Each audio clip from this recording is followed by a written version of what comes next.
भगवान बाबा हनुमान जी को प्रणाम।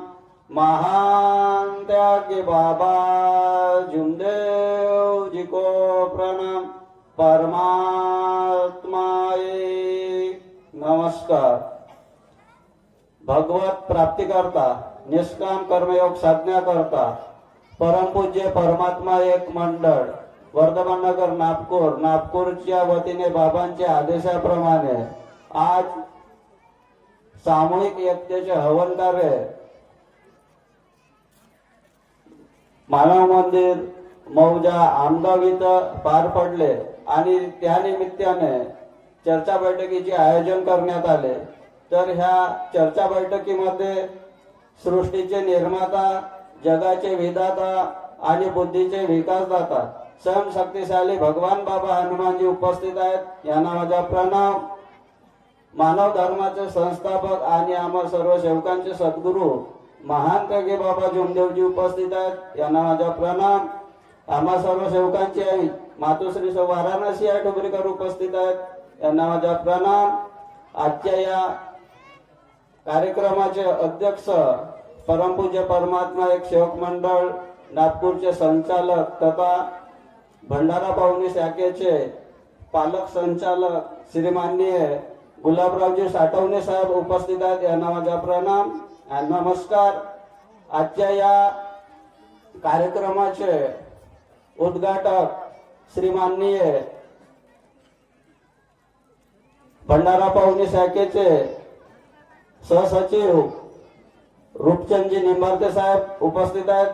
त्यांना माझा नमस्कार।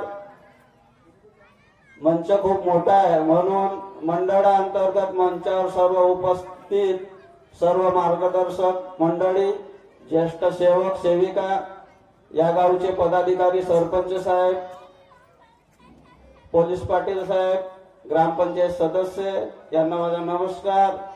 तसेच मंचावर उपस्थित बाबांचे सेवक सेविका आणि समोर उपस्थित सर्व सेवक सेविका बालगोपाल यांना माझा नमस्कार।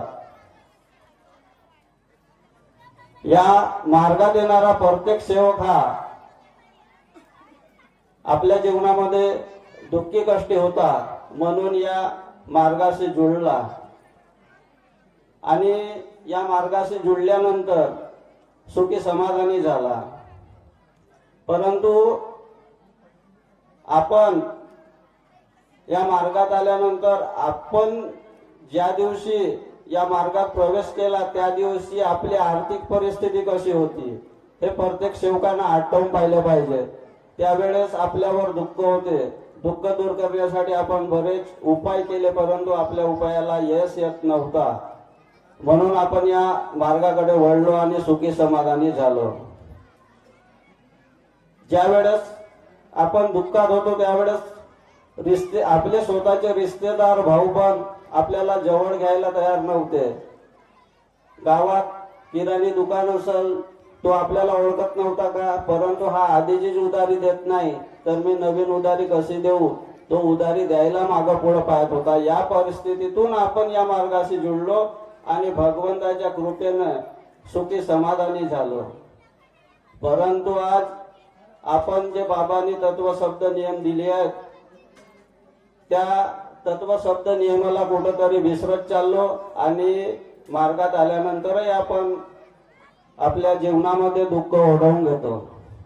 महान त्यागी बाबा जुमदेवजींनी जे कार्य केलं ते कार्य कोणीच करू शकत नाही। एवढे महान कार्य महान त्यागी बाबा जुमदेवजींनी केलं। परंतु आज आपण बघतो वेळ कमी असल्यामुळे बाबाच्या कार्यावर बोलण्यासारखं बरेच आहे परंतु आज वेळेअभावी मी थोडक्यात सांगतो। बाबांनी या मानव धर्माचा प्रसार आणि प्रसार करण्याची धुरा हे मंडळावर सोपवली।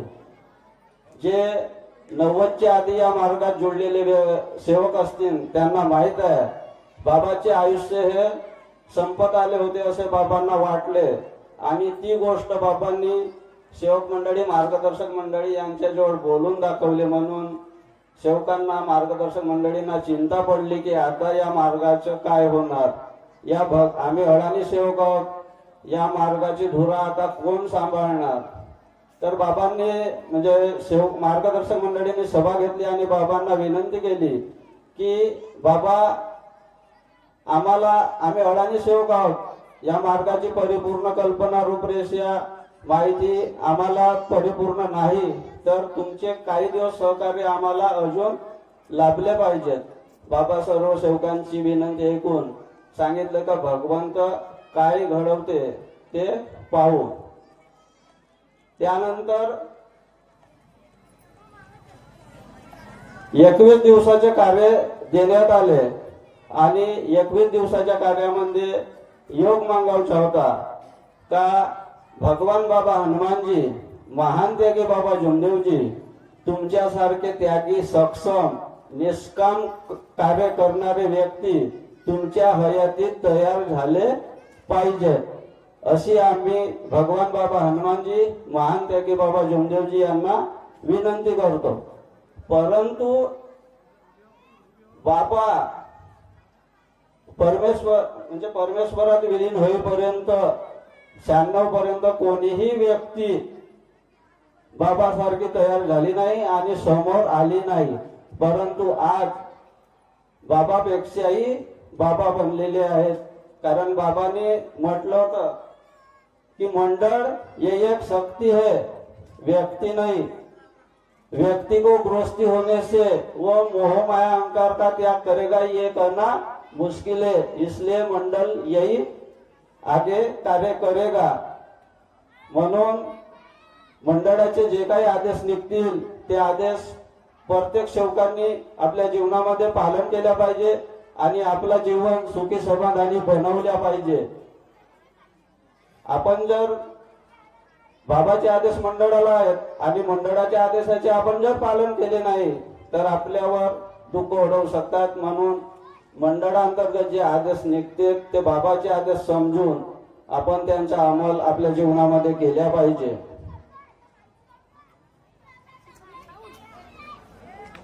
आणि आपण आपल्या कुटुंबामध्ये सत्य मर्यादा प्रेमानं वागल्या पाहिजे. आपल्यामध्ये मोहमाया अहंकार जर निर्माण झाला तर आपला विनाश झाल्याशिवाय राहणार नाही. युग कोणताही असो, ज्याच्यात मोहमाया अहंकार वाढला त्याचा नाश झालेला आहे. मग तो युग कोणताच असो, धर्म कोणताच असो.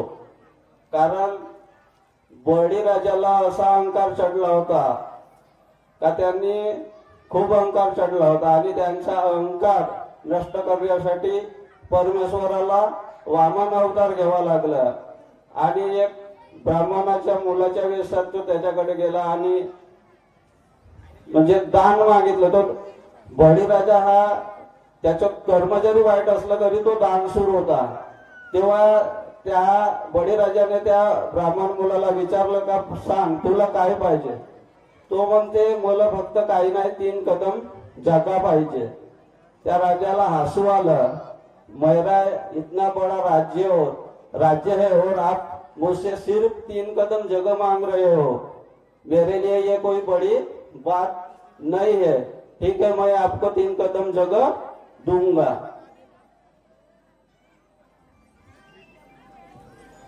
तर ज्या वेळेस त्या वामन अवतारानं पहिला कदम टाकलं तर पूर्ण पृथ्वी ढाकली. दुसऱ्या कदम मध्ये स्वर्ग आणि पूर्ण ब्रह्मांड झाकला. आणि आता सांग म्हणते बळीराजा तिसरा कदम कुठे ठेव. जेव्हा तिसरा कदम ठेवण्यासाठी जागा शोधली तेव्हा बळीराजानं आपला लोकांसमोर केलं आणि सांगितलं का तिसरा कदम माझ्या डोक्यावर ठेवा.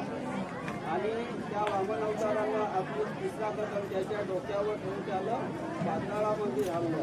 सांगण्याचा तात्पर्य जोपर्यंत आपल्या मोहमाया अहंकार वाढल त्यावेळेस आपला विनाश झाल्याशिवाय राहणार नाही. म्हणून हे जे 3 कदम होतं ते आज ते 3 शब्द आहेत. म्हणून आपण आपल्या कुटुंबामध्ये सगळं नियमाचं पालन केलं पाहिजे आणि आपलं जीवन सुखी समाधानी बनवलं पाहिजे.